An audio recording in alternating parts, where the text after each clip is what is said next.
Very good evening, all. Today, I'm going to present the title is Winning the COVID War Through Artificial Intelligence and Data Science Technology. As all of you know, there are a lot of things around us changing exponentially. The couple of things around us changing exponentially are the computing speed and the data creation. Now, we are going in a very different, mode of transformation. Like what we can say that we are moving towards in a COVID-19 scenario, that COVID-19 also changing us in exponentially in all the areas. You can see the 4 months back where we are standing, and now we are in after the 4 months. Now we are in July. In our whole things is changed. Lot of changes is there in our life. You can see there is in China, from the China, Wuhan, it started this virus.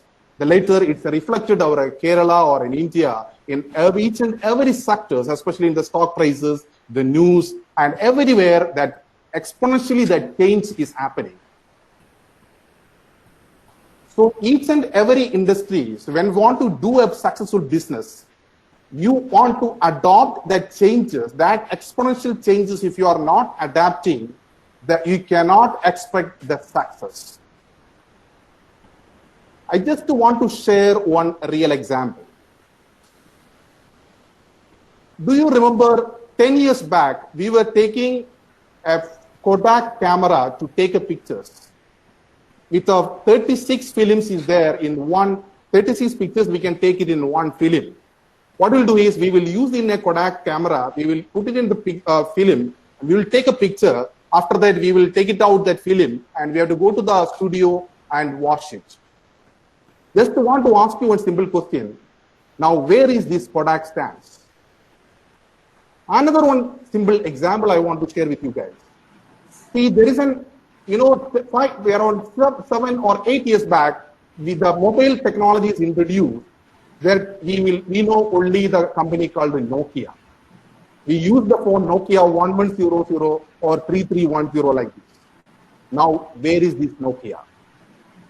The thing is, these type of companies, they are not adopting the changes exponentially around us.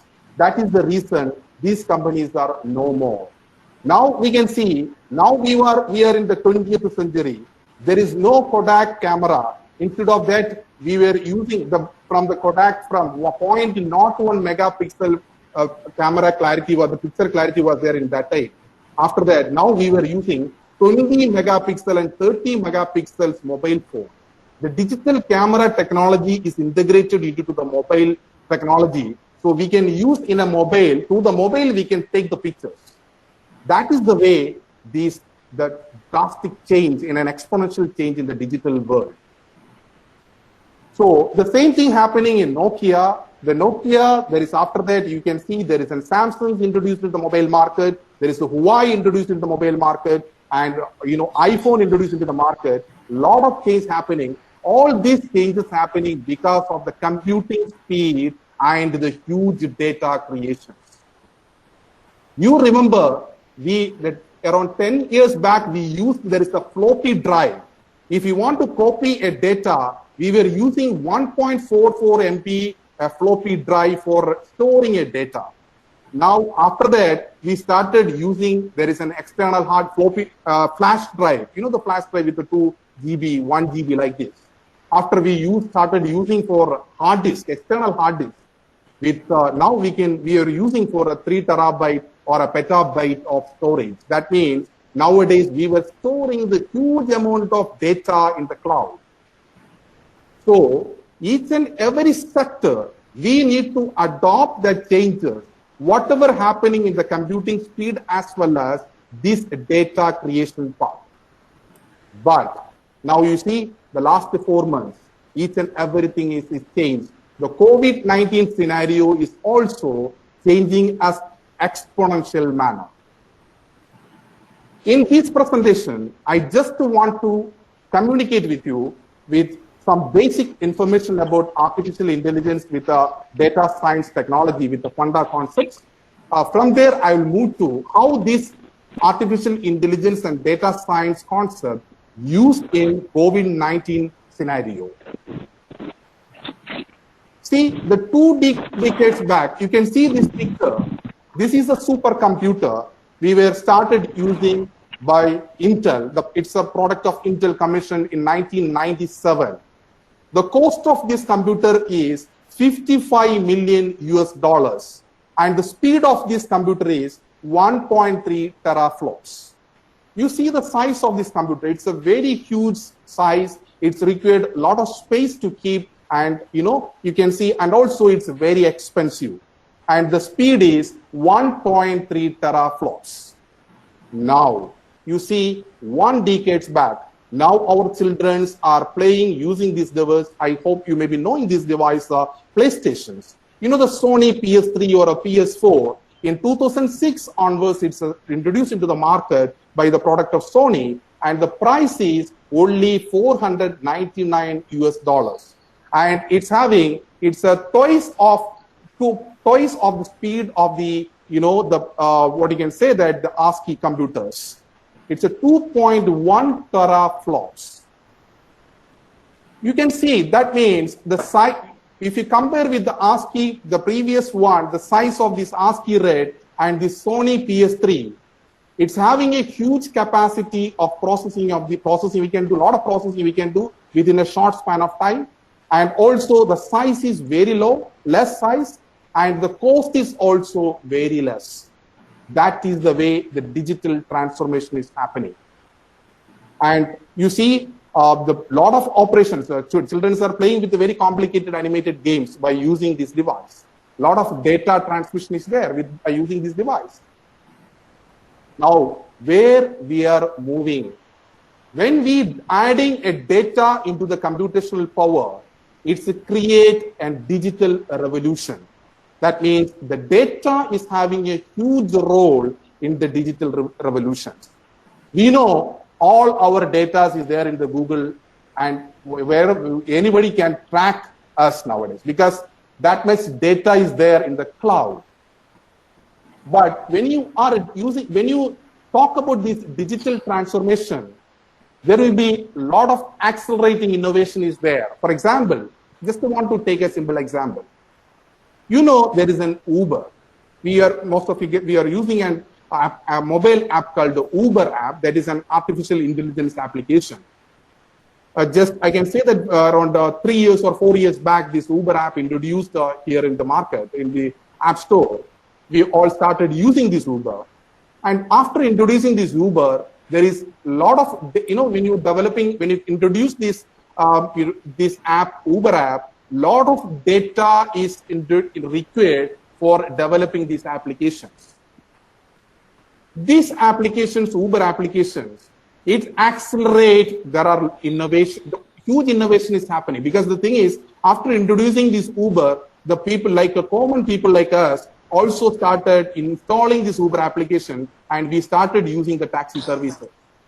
You see, the 5 years back or 3 years back, we won't use frequently the taxis. We depending on the auto rickshaw, auto services.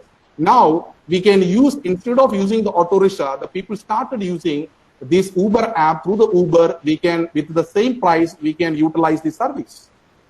A lot of innovation is there, and through that, I hope all of you can hear. Is it audible? Yes. Yes, sir. Yes. Through this type of application, it's increasing the productivity of the people. For example, by using this Uber app, the lot of people, I can take an example here in the Technopark. In Trivandrum Technopark, so many people are working in one area, the cluster area. And what these people nowadays they are using a pooling services in Uber. That means a person who is taking a car, one person is taking a car, other people also get a notification or an alert message. Through that, they can book, and only one person is taking, other 3 people also can accommodate with the same person, and the expenses will share it. That is the way they're using these type of innovative applications. It is the very economic part. Also, the people it will enhancing the productivity of the employees, and also the transforming the employment by after introducing the Uber, there are so many people are working as these Uber services, Uber drivers, because they are getting a good amount of salary. And whenever they want, they can work. And no, there is no boss. So everything depending on the productivity is depending on themselves. So no need to think about somebody should control. Whenever they need, they can take the car and they can go. That is the way the artificial intelligence application like an Uber is working. And also this type of digital transformation is affecting the economy of the country or economy of the place. How it's affecting the economy of the country is, see, for example, we working in Trivandrum city, but your house is here in, what I can say that it's in the outer area of the city. For example, you may be staying in near to Nemam or Papanangod. So if you have these type of services like an Uber service, no need to stay back in the city side. Or for example, you are staying outer city like in the Yatingara, also you can use for these type of Uber services. Because if you have a services there, you can share the people and you can use these type of services. The advantage is you are saving a lot of money for a rental, real estate side. Only if you want to stay here in the city side, you need to spend a lot of money for the paying for a heavy rent. Instead of that, you can stay here in the outer city and you can use this type of transportation services and you can utilize this type of technology. And not only that, in that area, the outer side of the city also, because a lot of people are moving towards this type of outer skirt of the city, the area will develop. The area will develop means a lot of retail market will come and a lot of, the real estate also will boom. So that only because of one application, because of this type of innovative idea, because of this type of accelerated innovative technology, there is a huge impact is happening in the outer skirt of the cities also. So, see, you have a lot of data is there. We have a lot of data. These concepts, like what we can say that these technological things is there in earlier days. But now it's very important. The reason is we have huge amount of data. The data we are storing in the cloud now. So if you have a data, you can use this data to store and analyze the data. By using this analysis of the data, we can make a lot of decisions. Not only storing the data, not only the analyzing, by using this data nowadays, the system itself analyze and come up with a lot of decisions making systems, or a DSS, a decision support systems. That area is called DS or a data science.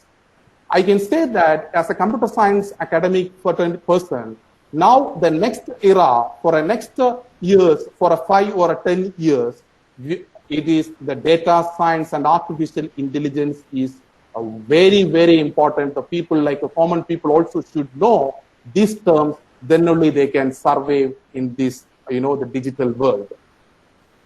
Whether we didn't think about, if you just want to recollect the point, for 4 months back, we didn't think we will do this type of Google platform, or we will do a Zoom platform or a Microsoft Team platform to interact with this type of audience. You see, because of the COVID-19 scenario, we have to move this transformation from the traditional teaching method into the digital teaching by using this type of platform. Now, after doing these things, not only now we are only for doing the teaching part, but we can do a lot of things by using this artificial intelligence. We can analyze the students' performance. We can analyze their, from if you are the trends of the mark trends, so many things we can use by artificial intelligence. We will come up with later how we can apply in the different sectors. And if you have a data, you see the data trend. You can see from this diagram, the earlier days we used the data in a structured format. Whenever you want to represent some data, we will use it in an Excel sheet format with the table, with the row and columns. After that, we started using the data in a text format. Then it's gradually moving. Now we were using the data with image and audio and video, or animated or an animated simulation base, by using a multimedia type of data.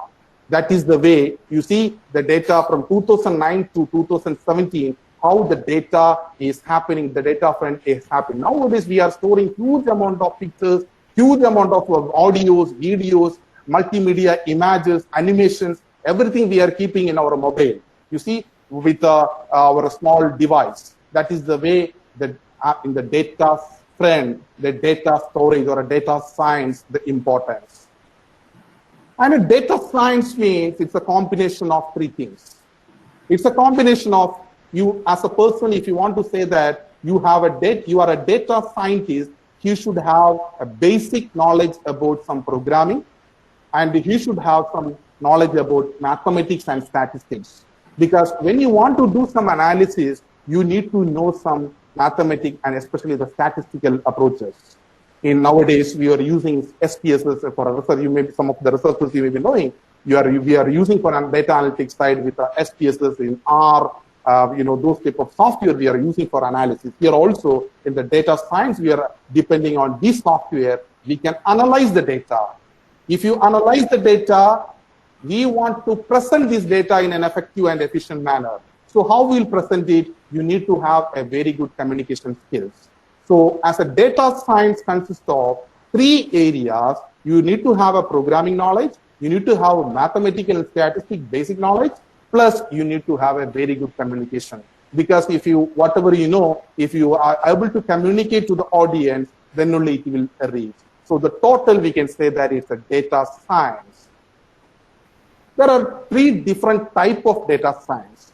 The main thing is the descriptive analysis, especially in the data science, in the part of data analysis, three types of analysis there. One is called the descriptive analysis, especially we may be using in our research side like a distribution, correlations, regression, all these things will come under the descriptive analysis. And the predictive analysis, the predictions we can make after analyzing the data, we can do what will happen after 10 years or after 5 years. That is by using the support of neural network concept or a vector mission, support vector missions concept. There is a third type of data analysis called the prescriptive analysis by using the optimization techniques. I'm not going for the detailed part. And again, moving to the technological side, there are some of the key buzzwords nowadays in the 20th century we are using, especially the Internet of Things, IoT. IoT means it's a field, we feel the things. Blockchain, there is another terminology we are using the technology. Blockchain always remembers the information. And the third one is the today's discussion, artificial intelligence. Always artificial intelligence, things like a human being. The machines always things like a machine. And the fourth one is the cyber security. Always we need to protect our data and information. How we can protect and secure our data by using the cyber security. That means these are the four buzzwords each and every person we need to know in the next centuries. For example, the IoT, Internet of Things fields, blockchain remembers, AI things, and cybersecurity protects. Now, I focused about the artificial intelligence. What is AI? Is one of the key buzzwords. It is the science and engineering of making the intelligent machines, especially the intelligent computer program. We want to, human beings, we have an basically intelligence is there, brain is there. We want to make the same like an intelligence. The machine should make a same like a mimic to the machine. Machine also will work as a human brain. So we need to make a machine should make as an intelligence. So how we can make it by using this artificial intelligence concepts. Whenever we talk about artificial intelligence, there are so many artificial intelligence applications are there, AI applications. In artificial intelligence, there is an insight, the subset of AI called ML. ML means there is a machine learning. Whenever you want to, there is a subset. The machine want to get an intelligence, there is some algorithm or some steps we need to program. As in, for example, a human being, how he will get a knowledge, because through his hard work, through his learning, through his continuous learning only, he will get a knowledge. The same, he will get an intelligence. So the same way, the machine want to get a full intelligent machine means the machine should properly give a proper algorithm or properly machine should train. And another important subset is deep learning. The machine is trained and the machine do analysis. When you are giving some instruction, the machine is analyzed by using the machine learning algorithm, and you want to get some predictions. After analyzing, we want to project it. What will happen after 5 years or after 10 years. See, after 5 years or after 10 years, what will happen by using this deep learning or a DL concept? So all three together integrated, working in a single entity, that is called, in artificial intelligence. We can say that AI consists of, there are two subsets. There is a machine learning. Machine learning means it's an algorithm, or what you can say that like this analytical algorithm. When you machine want to make some intelligence, we need to write some program or an algorithm into the system. And if you have an algorithm, we can do so many analysis.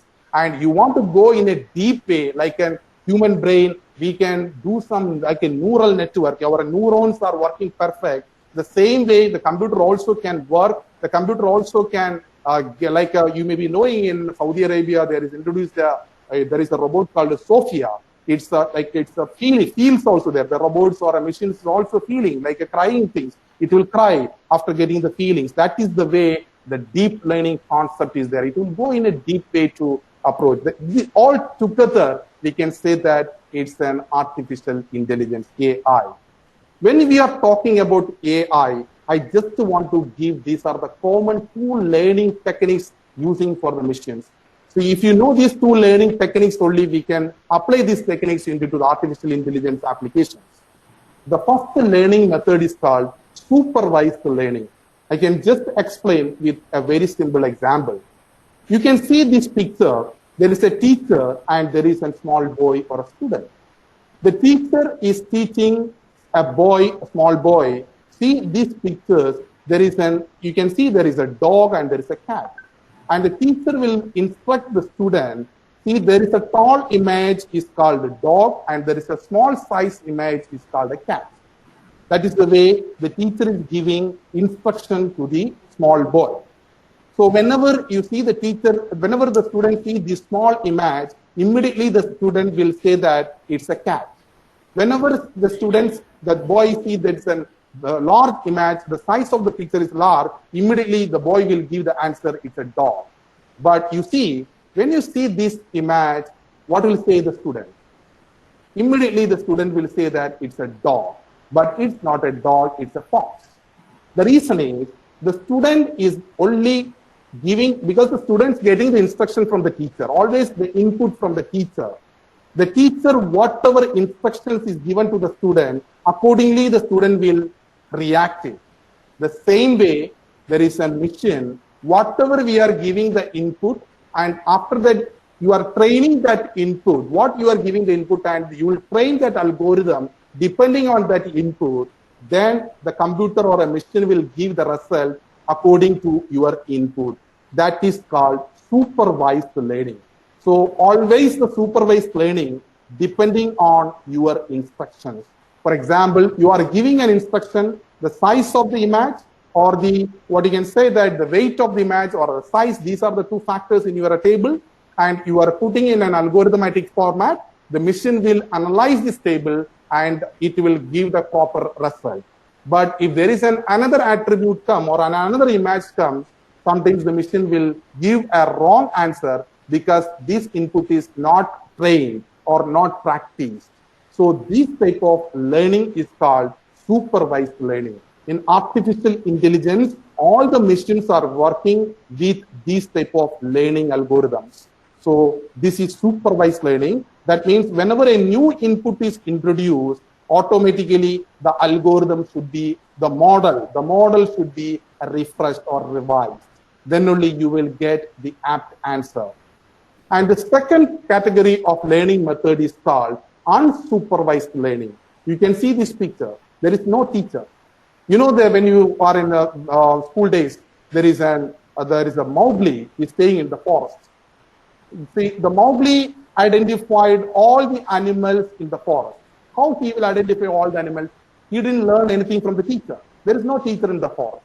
So what he will do is, he identified based on some same type of images. Through his experiences, he will cluster it, or he will identify the similar images in one category.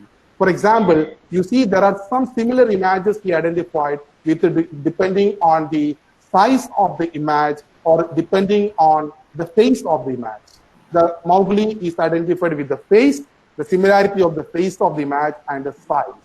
And whenever he sees the size and the face, he can recognize whether it's a dog or a cat. But you see, when you Mowgli see this image, what will happen? What will happen when you see this image, immediately the Mowgli will give, because Mowgli identified, it's already trained his the brain depending on the size of the image and depending on the face. This face of this image is somewhat similar like a cat. So immediately the Mowgli will give the answer as a cat, but the answer is wrong. What will happen is, so we need to add another attribute. The Mowgli immediately will identify I have to identify the third variable as sound or a voice. If it is a voice also is trained, voice also taking as an input, what will happen?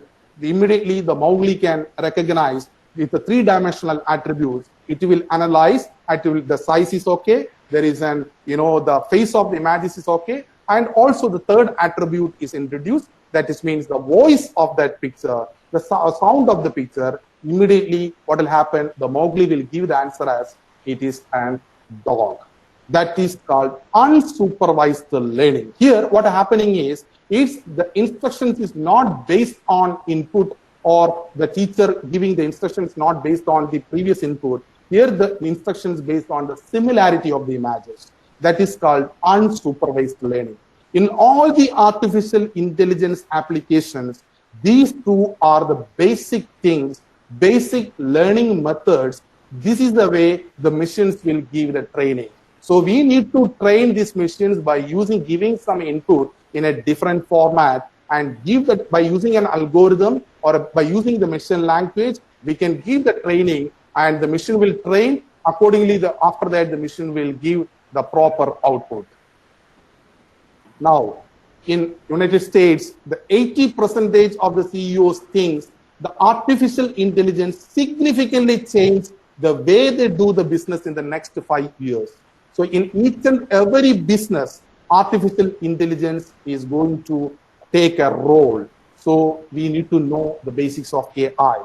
And also some of the statistics shows the 5.5 billion market by 2020 is taken by AI. And 6 billion devices will request artificial intelligence support. And 5.4 billion invested in artificial intelligence startup companies. And most of the mobile users use the voice assistants. Nowadays, we may be using the Siri applications through this type of voice assistants. And virtual assistants will make decisions for you. Something like you can make some virtual assistants using artificial intelligence. And AI replace 16% of the jobs over the next decade. That is not a good news, but it's going to happen because the machines already, you may be knowing in Alibaba and Amazon, they already changed around the 35% of the employees more, and to introduce the robotic applications through the transportations and logistic part, applying these AI concepts. And the robots will probably outnumber humans at work. In Europe countries already started, the robots started in each and every area, say sectors. And AI is powered by GPU, nor the CPUs. It's the high processing things. And the researchers also predict artificial intelligence will perform humans in many activities in the next 10 years and beyond, especially translating the language by 2024 and writing high school essays in 2026. That, nowadays there is a Tesla, the automated car is there, but there is a prediction is there in 2027. There is a driving truck. Also 2031, the retail market will be there. There are so many predictions is there. I'm not going for everything in a detailed fashion. See here, there is in top 20 companies, so many companies started investing AI huge amount in their investment side. You can see there is now the high, what you can say that one of the top giant, we can say that Amazon, then Google, Microsoft, Nvidia are the top giant. Already Amazon is invested $227 billion for artificial intelligence-based applications. But there are so many challenges is there. like it's not, when you talk about this AI, it's entirely different. There is a trust we want to ensure. It's a really challenge. The security aspect is a challenge. And also we have a lot of expectations in the mission. There are so many challenges. Gradually, I'm moving to the COVID-19 scenario. Now, how this COVID-19, we can apply this artificial intelligence. Applying this artificial intelligence, how this it will help, these technological things will help for in this pandemic situation. You see in China, in what you can we said that October last itself, this coronavirus or COVID-19 is reported in Wuhan, in the city of China. Now it's spread in almost all the countries in the world. I hope it's audible. Is it audible? Yes, Major, yes. Now, see, in China, what will happen after this virus is, virus spread in almost all the countries? What the difference between China, what they put it, they identified there is a huge change or impact is going to happen in the global world. So what they did is they are having a strong technological background. They applied their technological background like an AI, data science, machine language to track and fight this epidemic like COVID-19. And simultaneously, the Chinese tech leaders, Alibaba, you may be knowing the company called Alibaba. There is another giant called Baidu, Huawei, all TikTok. The TikTok already here nowadays it's banned in India, but it's also one of the top giants in China. So all these companies accelerated their companies' healthcare initiative. Immediately, they the awareness given to by using these type of application, they started giving the awareness. And also, it shows the tech companies are integrally involved. This type of technological companies, they are always engaged with the clinical professionals, academic people, the government sectors, all as working as a team. And they also the researchers also using this technology to how we can come up with the new what you can say, the vaccine. For that, researchers, they need to do a lot of analysis. Researchers, they need a lot of literature review and surveys. For that, these AI based applications, artificial intelligence, this type of technology help a lot. In artificial intelligence is to detect the spread of the epidemics. That means in January 6th, I just want to share the history. On Jan 6th itself, the American CBC came with a notification. On January 6th of 2020, this American CBC, it's one of the media things, it's come up with a notification called China is experiencing a widespread community transmission and recommend the travelers avoid all non-essential travel. But what happened, the governments and what we can say that they didn't take it as a serious measures because we thought it will be a normal virus. The normal bacterial viruses or virus affected, but they didn't take that seriousness of that things. Because of that, that spread within a short span of time. And also this artificial intelligence is supporting for vaccination development. In the recent days, the British universities as well as our Indian Pune, also the coordinated work is happening for the vaccination development. A lot of research is happening in the vaccination development of the COVID-19 vaccines. For that, there are a lot of clinical trials is required. In that side also, the artificial intelligence is having an impact role. It is used for the vaccination, for analyzing the prior information based on the protein structures, based on measuring the prior structure, because these researchers, they have the idea of, we have a previous history about MERS, the different viruses, like we can see that these Ebola virus, SARS virus, MERS viruses. So there are so many viruses already, the epidemics we have a past experiences. After taking all this data, by putting this data, the researchers, they analyze the data, and researchers, they analyze the protein structures. So immediately they identify the structure of these COVID-19 viruses. So by using the support of AI-based applications. Also, these infections and spread of the coronaviruses also we can identify. I will come up with the point how we can identify that things by using some of the applications. And the treatment side also, these type of artificial intelligence and machine language is having a vital role, because nowadays you may be knowing a lot of health practitioners also, they are 24/7 support. They are working 24 hours. And after that, what happening is they are also become sick now. They are also, these viruses is affected to the medical practitioners.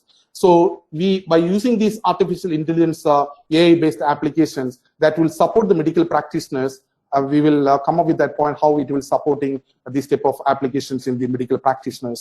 And the post-treatment also, this artificial intelligence will care the insurance payments or an faster payment processing. No need to go and pay to the hospital. We can do through using a mobile app, like you can use through Paytm, or using different mobile applications are available. Using that app, you can pay your medical insurance as well as your payment processing. It will be very quick and very secured manner you can do it.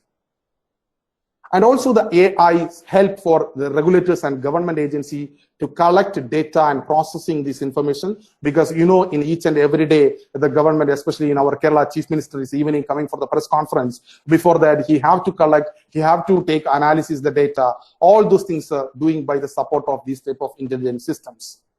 And researchers use this huge data for creating the better drugs or better medicines, for analyzing the impact of the medicines. For that, the researchers also helping these type of technological things.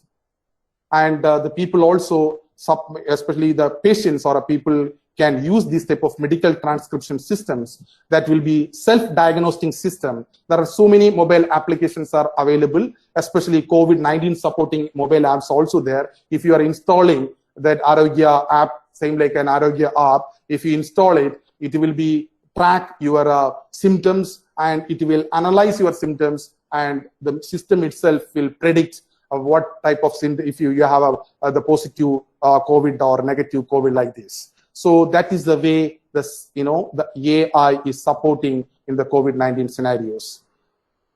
Here you see I just want to tell you an important things. There is a Canadian startup company, Canadian startup. There is a Blue Dot.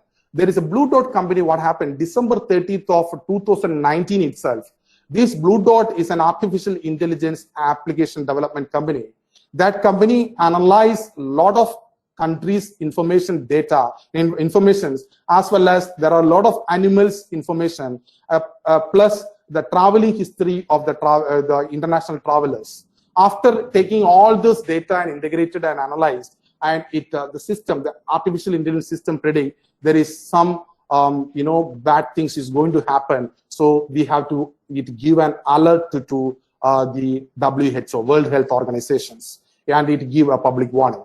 But what happened in December 13, after 1 week, January 6th, the CBC, the American CBC come up with a notification. There is in Wuhan, it started. Before that, there is a mission identified these things. 1 week before, the mission identified there is a spread is going to happen, and give the warning and notification to the concerned authority. But what happened? We taken it as a very silly manner. We didn't take that seriousness because we consider as normal virus. And also this Blue Dot, the Canadian application, identified these things, this application by using, this is going to spread not only from China, it's going to spread to Tokyo, Bangkok, through that Seoul and all other countries. That also it's give an alert. And artificial intelligence is used in a different way, different areas. Another important things in artificial intelligence supporting in the COVID-19 scenario is, there is a face recognition technology. Almost all of you guys knows this face recognition technology. Nowadays, all the smartphones recognize your face, recognize your image recognition, your face recognition. Through that, not only the face recognition, nowadays, by using the machine, the system is intelligent. It will recognize your face. It will recognize like a smart watches or smart devices. If you wear a smart watch, what will happen? It will identify your pulse rate. It will identify your temperature, and it will give a notification to the hospital also through the GPS. Through the GPS system, it will give the notification to the health department. The person is having this much temperature is there. That is the way the system is connected. And there is another artificial intelligence apps called smart helmets. Especially the Europe countries, they started using for 3-4 months back. But nowadays here in Kerala, also in the airport, you can see in almost all the airport security persons, they are using the smart helmet. If you wear the smart helmet, that will, through that camera and the sensing device is there. In that camera and sensing device will sense the person who is coming in the opposite person who are standing in front of that person. It will identify the temperature. It will identify the person's, the pressure and all those things. Especially the temperature aspects, and it will give the instruction to the person who are wearing the smart helmet. Okay, this person is having the temperature is high. You have to take care. You have to take to the hospital. That is the way the technology is used. Here also in Kerala, I can see in the airport already started using the smart helmets. And also in some of the another artificial intelligence called the health coding system, China already started using for monitoring the people who were in the quarantine, because the person who is having a history of COVID, they have using a health code system, whether the green, yellow, orange like this. Through that, they can identify the person who are coming from the hotspot area, or whether the person is exposing, having how many days of exposure in the hotspot side. Through using the system itself will identify whether the person is coming from this type of red zone areas. And there is another important application called InforVision. This AI-based InforVision is an artificial intelligence solution. It's mainly used for health workers to detect and monitor the disease efficiently. Because nowadays, the doctors, they have to go with the patients in a face-to-face interaction. There are a lot of risk is there when you are meeting a person in a face-to-face way. Instead of that, using this type of application like an InforVision, the doctors can sit in a remote place. By using a mobile app or using a system, he can monitor. I hope it's all of you can audible, no? I'm audible, is right? Is it? Yeah. See, by using this type of application, the health workers, it will huge support is there, because now there is another threat is there. For example, the health workers now, because nowadays the cases are huge. You can see in Trivandrum per day itself there are 200 cases are reporting. So it's very difficult, like we have only medical college and general hospitals. So the doctors, we have a very less amount of doctors. All the doctors, they have to get attention to this type of individual patients. So what we can do, this type of application, we can utilize this type of systems for an AI-based information type of application. Whoever the doctors, they can sit at their home or sit in a remote places, and also they can monitor the patients who were in the ICU. And by using the robots or by using a particular device, it will detect the patient's temperature as well as the patient's heartbeat and patient's breathing scenarios. All those things, the machine will detect and give the message and alert notification to the doctor who are sitting in the remote places. So through that, the doctor can give the instruction. The person who are staying there inside, only one health worker is there. He can give the instructions, or he can directly give the instruction through the robots through that the patients will get, or the robot will assist the patients. That is the way the European countries already, the Italy and Belgium, Australia, Germany, all these countries already they utilize this type of advanced technology, and that's why now their cases are less, and they come up with this type of pandemic situations. And there is a giant Chinese e-commerce giant called Alibaba. It's come up with a very powered artificial intelligent diagnostic system in 96% of accuracy for diagnosing the virus in seconds. And also you can see, so, when you starting days, like for example, 1 month or 2 months back here in Kerala, there are very few, only 1-digit numbers of COVID cases or 2-digit numbers. That time, each and every day, the collectors or the government authority, they will release, there is a tracking system. The person who were, which are the places they visited. Nowadays, it's very difficult to track all the people. That's why they're not using. But still, that is also the support of AI-based applications or artificial intelligence. In Johns Hopkins University, already created an online dashboard that started when the COVID-19 in January 6 itself started. Johns Hopkins come up with this dashboard. In this dashboard, it will show the people who were affected, the viruses, how many people are the confirmed death, how many are the recoveries, and each and every state of United States. This is an universities in the US, what they're using this, dashboard, each and every state, how many cases are there, and it is a public dashboard. Each and every public can access this dashboard, and it's automatically updating. So the people get an awareness, as well as the government also will get a picture.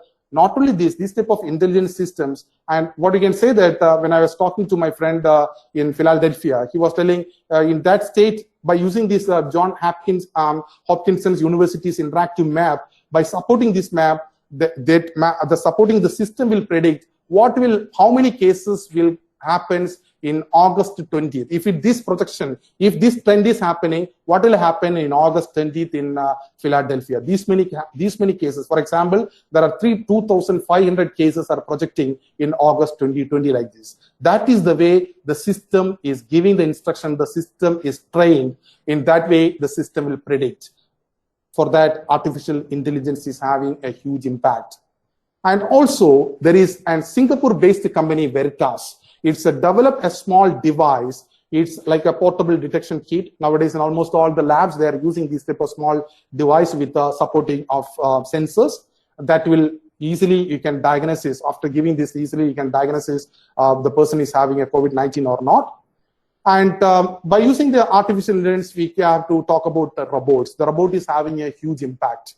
Most of the European countries, they started using this robot support for healthcare sectors.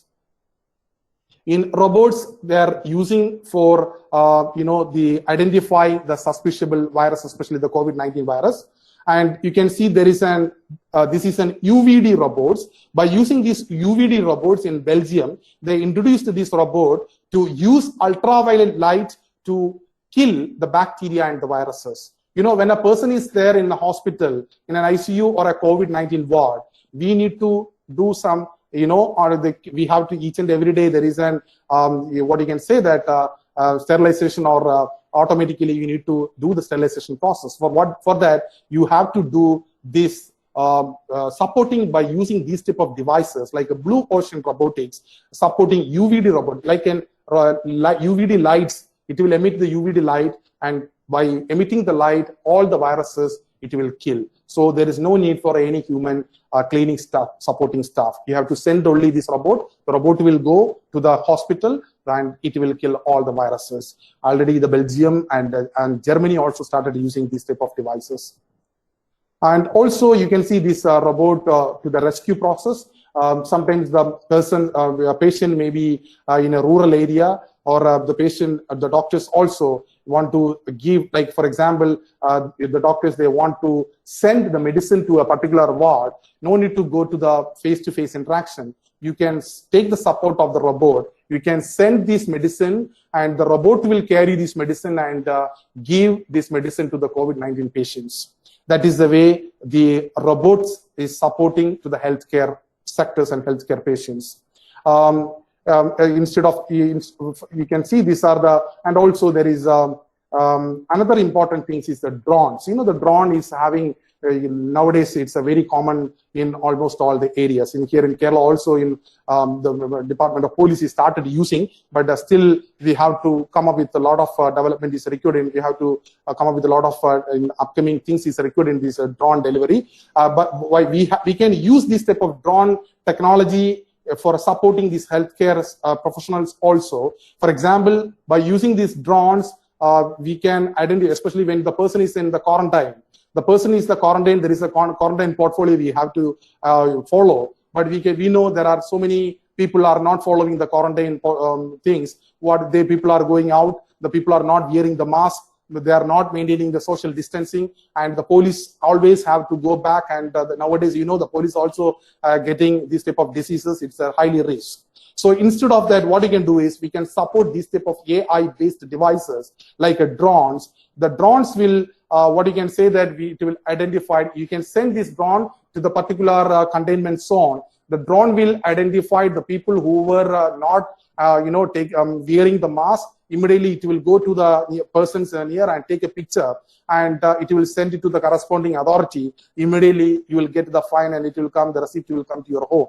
This is the way we can support the technology, AI-based technology, and also by using this drone, we can send the medicines. For example, the hospital, sometimes the patients may be in the rural areas, and the medical college is in the city side. So we want to send emergency, we want to send some urgent medicines to the rural side. Through this drone support, we can send, like a flood times, we used this type of services.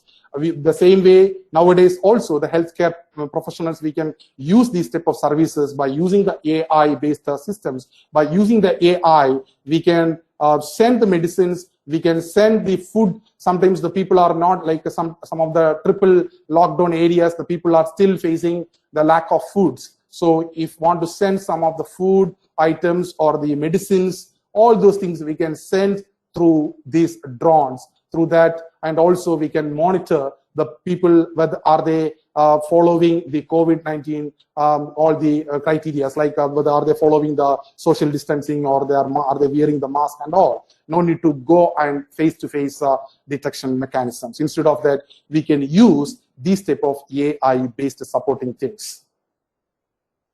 And there are so many applications. There is another application called Ant Financials application. It's supporting one of the blockchain application. It's supporting the face-to-face interaction between the patients and hospital for a payment side, as well as the the medical insurance sections. And there is another application by Google. There is an app called DeepMind. By using the DeepMind, you can understand the protein structure. It's mainly used for the researchers by using for the vaccine development, especially the biochemists and all. They are using these type of artificial intelligence applications. And Benevolent AI, it's used for building the drugs, building the medicines, building medicine for these toughest diseases, and it also supporting to break this type of the COVID-19 in and also predicting. Also, these type of systems predict the capability to propose the existing drugs may be useful. Not only identify, it will predict the system. By using the system, it will predict what will happen if it is this type of trend, what will happen after 2 days or after 3 days. So because the system is intelligent, the system is taking all the data and analyze and predicting like this. And there is an Australian company, Sonavia, is also come up with an healthcare artificial intelligence system. It's developed a mask. It's made with anti-pathogen, antibacterial fabric. It relies on metal oxide nanoparticles, where if you wear this mask itself, it will give, it's having like a sensing devices. It will sense whether the person is having any diseases. Automatically, that sensing devices will give instruction to the healthcare people, and through that you can identify it. And also there are so many AI-based applications. There is a Tencent operate WeChat and chatbots. You may be knowing the chatbot using for through that we can use in chatting applications. Through these type of applications, we can communicate.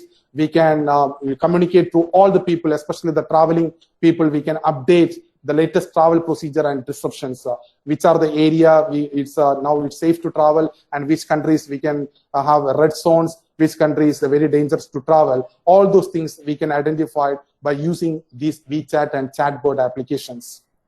And also this type of AI or a machine learning or a deep learning technology, the citizens using a color code or a red, yellow, or a green, by using this code, like in China, already they used this type of coding mechanism. If the person is having a green means the person is, there is no symptoms. If the person is having an yellow means indicate that he is maybe a quarantine person, and the person is having a red means he is having already a positive COVID patient. Like that, we can categorize with color coding systems. Through that, also the machines we can, trained, and the machine also will identify this color code and it will predict it. Apart from this, there is a supercomputers working in coronavirus vaccine also. There are some supercomputers like a Tencent, DD, and Huawei also come up with these computers. It's supporting especially the researchers. There are so many, the huge research is going on this area. There are a lot of publications is there. So what the researchers, they have to collect a huge amount of data, huge amount of information for their literature review. So what they are doing, these type of intelligence systems, it will identify which are the correct sources. You can get this information that support these researchers to get the correct information, the correct literature review materials, and the researchers, they can start doing their research, especially the vaccine development and medicines development side. In this, finally, just I want to conclude, in this global pandemic, we are facing in a very bad situations, especially in the COVID-19. It's changing exponentially. We started from the drastic change happening in each and every side. This type of technology, artificial intelligence, data science, or a machine language, becoming the critical. It's a vital in this time. We need to apply this technology because already the Europe countries, they adopted these things and it proved and it helping the society to effectively deal with this outbreak. So we need to adopt these changes. That is just, I want to conclude this presentation. And finally, I want to conclude, we stay safe and stay healthy. And we have to keep with, the social distancing is very important. Always wear the mask, and always we have to listen to the government authorities things, and stay safe and stay healthy. And thank you so much. Over to the sessions. Thank you. Thank you for an informative presentation. Now it is time for interaction. I request Dr. Sujitra Devi to lead the interaction. Thank you, Kumar. Thank you, Smiju, for your excellent and systematic presentation, because most of us participants belongs to humanities, and you have given a very excellent presentation so that everything is covered here from the very basic. Thank you so much. Now, let us start the interactive session. Let me ask my first question. Smiju, I got a doubt that, see, artificial intelligence increases the socio-economic inequality. Actually, it is through job replacements. You find that even in defense forces, through weapon automation, you find that this job replacement is happening. So how can we overcome such risk efficiently, in an effective manner, in an efficient way? A very nice question, Dr. Sujitra. See, that is the things in my sessions also I just explained in the starting of my presentation. Whenever we moving this type of digital transformation, the big challenge is when you are transforming this from the traditional approach into the digital part or any technological aspects. The main concern is we need to change the business model. We have to change the business model. The model should change. For example, now next era is this type of technology. Especially we are academic fraternities. We need to identify these are the technology is then going to rule for the next few years. So what we have to do is we have to integrate this type of basic knowledge. At least our children should learn from the school itself the basic knowledge about these technological keywords. Through that, they can, once you come for the college or once you come for the higher educations, they will get a clear idea and immediately they can move into this type of, the digital transformation. And one of the challenges, a lot of people, the job market in each and every sector, so many jobs are going to automated. So what will happen? There are some people will lose the job, but at the same time, there are so many jobs is creating, especially like a data scientist, data analyst, and artificial intelligence, the people, then the analytical side, there are a lot of huge, the job market is there, and each and every domain, especially the retail market or the educational sectors, you need to do a lot of data analytics. You need to do the analytics. So we have not only, nowadays what is happening, we are moving in a linear fashion. but in the next few years, it will be moving towards an exponential manner. We want to make this in an exponential manner, that digital transformation is there. So we have to adopt the changes. For that, we need to have a long-term vision. We need to integrate the long-term vision. How we can integrate this long-term vision means we have to apply this technological knowledge from our children, from our school days. I think in our educational system is already identified, and they started integrating these type of technological things in the educational syllabus. So that is one of the, what you can say, that the lacking of our education things means we were studying a lot of the theoretical aspects, not the how we can apply in the reality. That is the lacking side. But when you come for the next few years, it's this type of artificial intelligence or this type of technological data science. It's giving an important for the results. Not we want to get the product in a result manner. We want to predict something. For that, there is a digital transformation is there. There is a challenge. The same time, there are a lot of advantages. I can say the 100 advantages, but there will be some 10 drawbacks will be there. There are some people will lose their job, but at the same time, there are huge job market is going to come because of this digital transformation. Thank you, Smiju. Thank you for your valuable answer. Now we have Ashik, one of our participants. He has showed concern about, already Smiju, you mentioned about Sophia, the robot. And it is the citizenship was provided to Sophia by UAE. And the doubt Ashik has raised is, what will happen if these robots are given legal rights? Will it be detrimental to the society? That is in my presentation I just explained. There are some challenges is there when you are moving these type of robotic things. There is a difference. Always there is a difference between the human being and then robots. And we have that empathy, sympathy, and all these things and is there. But when you come for these type of legal aspects, when you give, that is actually it's a lot of research discussion is going on that side. So, but don't worry about it. When it comes for the researchers already they are doing. When it comes for this type of digital transformation, there will be, of course, there will be a solution. Okay, thank you. Then we have another question from one of our UG students.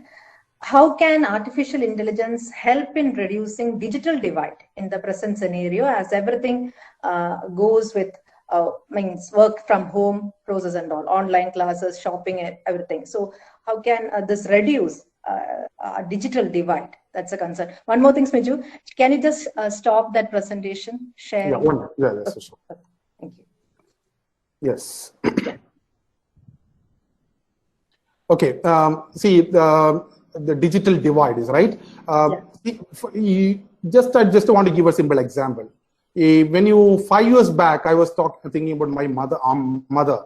When I gave a mobile phone for a Nokia, that time I gave a phone for Nokia to my mother.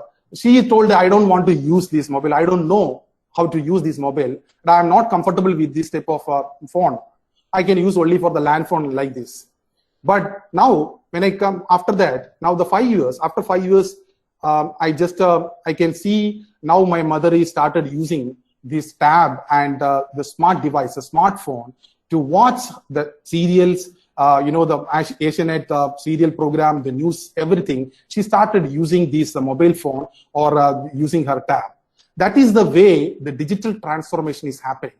And this digital, especially this artificial intelligence, how it supports the digital is, for example, when you type in Google, for example, I'm typing Google for Sri Narayana. Sri Narayana is a keyword. If I type Sri Narayana, automatically the Google will identify the other things will automatically it will come. No need to type the whole text.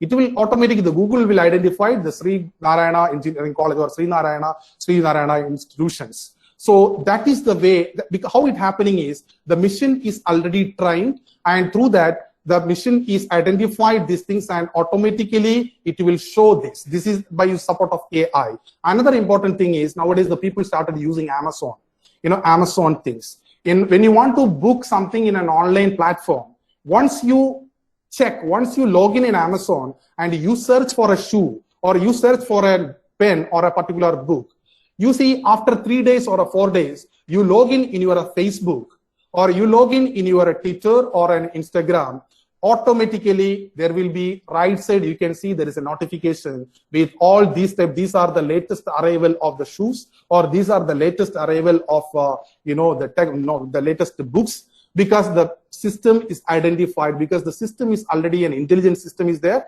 Through this artificial intelligence, it's supporting the common people also. By this type of support is always there. And apart from this, nowadays, when you want to do an chatting, like we were using a WhatsApp, the WhatsApp chat. Now people are typing, but you see the change by using this AI-based artificial intelligence, like a Siri-based application, Siri, or there is an Alexa, Google Home, all this support through the voice. If you just tell the voice, automatically it will recognize. You want to tell in Malayalam, the system will identify it in Malayalam and it type and send it to the particular person. That is the way this digital transformation or digital divide support the common people. There are so many things, each and every day-to-day life, these artificial intelligence applications is there with us.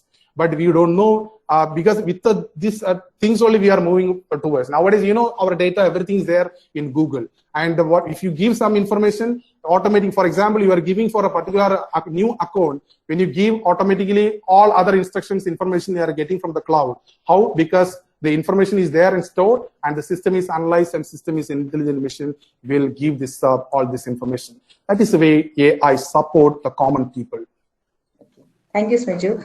Another concern is from Vishnu. He's asking that usually when we calculate or when we find economic growth, we usually take into account technology as one of the variables. So as technology advancement is an agent of growth, is India ready for absorbing the possibilities of AI and DS? And the same thing is regarding what is the progress of AI in India after Make in India program? That is a concern shown by one of our participants. Yes. I can say that you see after 5 years, because India is one of the booming top most economical country now, you can see there are a lot of research is happening in this side, especially the top institutions like IITs and IIS Bangalore and all. There are lot of research is going in this artificial intelligence side. It's supporting in the satellite communications in all their areas, the retail market, the healthcare sectors, education sectors. In each and every domain, it's supported. In my presentation also, I try to explain with an example of Uber, how this Uber is affecting the economy of our country. Because it's a very small application. After started using this Uber, especially in that metro cities like Chennai and Bangalore or Mumbai, the people started very difficult to stay in the metro cities, because it's a huge rent is, you need to pay a lot of huge amount of money for the rental part. Like a Cochin or a Trivandrum is not that much, but I'm talking about the metro cities. But so what will happen? The people will prefer, they will prefer for the outskirt areas. So if these type of artificial intelligence based applications or these type of applications, the outskirt or the village area also developing.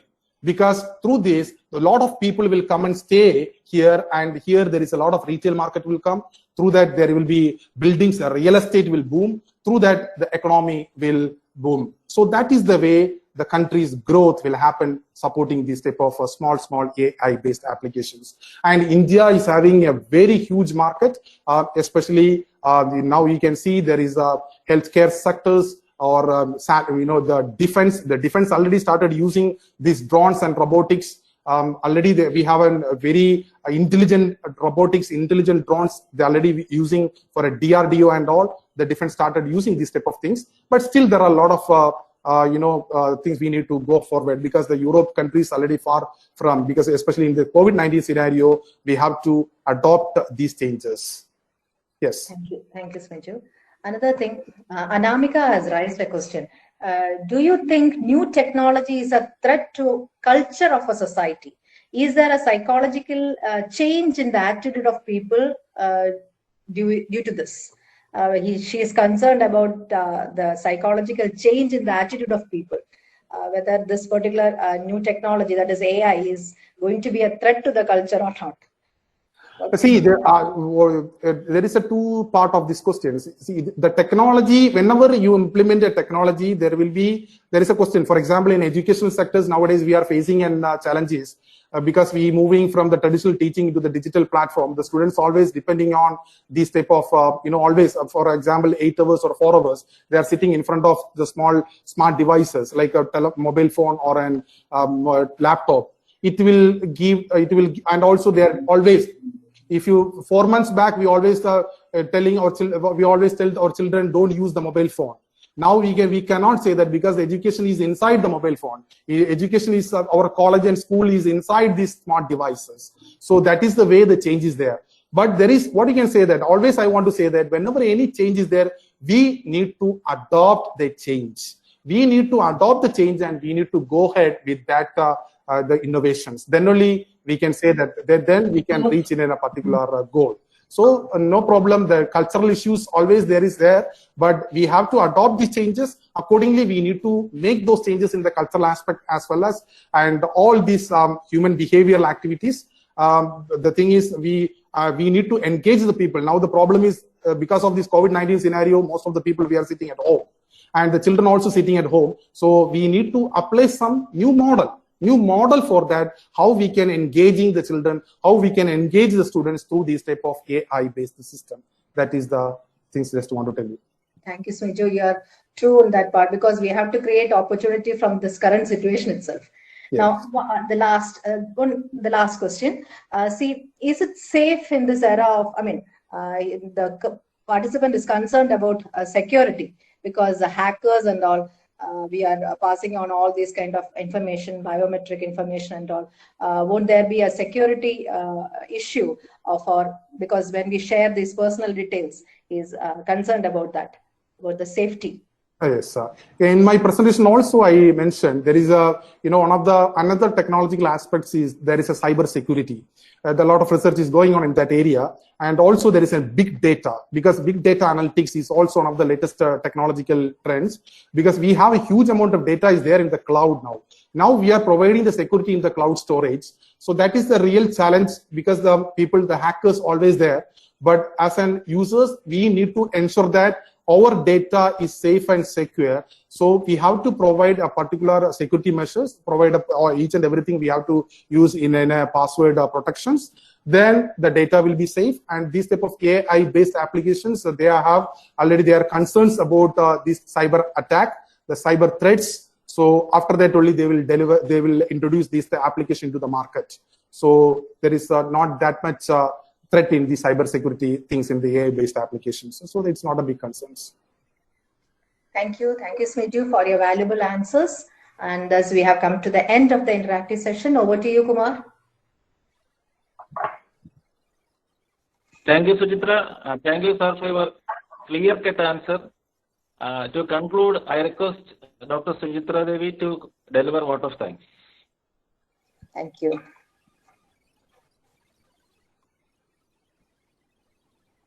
Honorable Speaker, Dr. Smiju Sudevan, Principal Dr. Jidayas sir, IQSC Convener Dr. Raghi AS, colleagues and dear participants.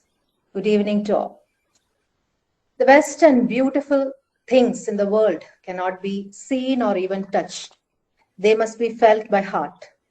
Thank you is one such prayer. I consider it a great privilege to propose vote of thanks to all those who have been a part of this webinar series. Let me extend my sincere gratitude to Dr. Jidayas sir, our principal, for providing encouragement and support to the Department of Economics in organizing this event. Thank you so much, ma'am. Now let me thank the respected speaker, Dr. Smiju Sudevan, my friend, classmate of those good old days of UG program. Sir, you have given a very informative session adhering to the basics so that the participants of all disciplines could understand the topic really very well. And you have given excellent, valuable answers too. Thank you very much, Smiju. Thank you. Thank you. I thank Dr. Raghi AS, IQSC convener of our college, for her support. Thank you, ma'am. Now, from the bottom of my heart, let me thank my fellow faculty of Department of Economics, Veena C. and Dr. Kumar SP, for their ineffable comfort and advocacy they provided to me. Thank you, Veena, and thank you, Kumar. Heads and fellow faculty of various departments of our college, sister institutions, and all other colleges across the nation. Research scholars, students, thank you all. Thank you all for your support and active involvement throughout the series. The participants are, of course, the pillars of every event. I bow my head in gratitude to each and everyone for being a part of this humble attempt of ours. Thank you so much. Thank you once again.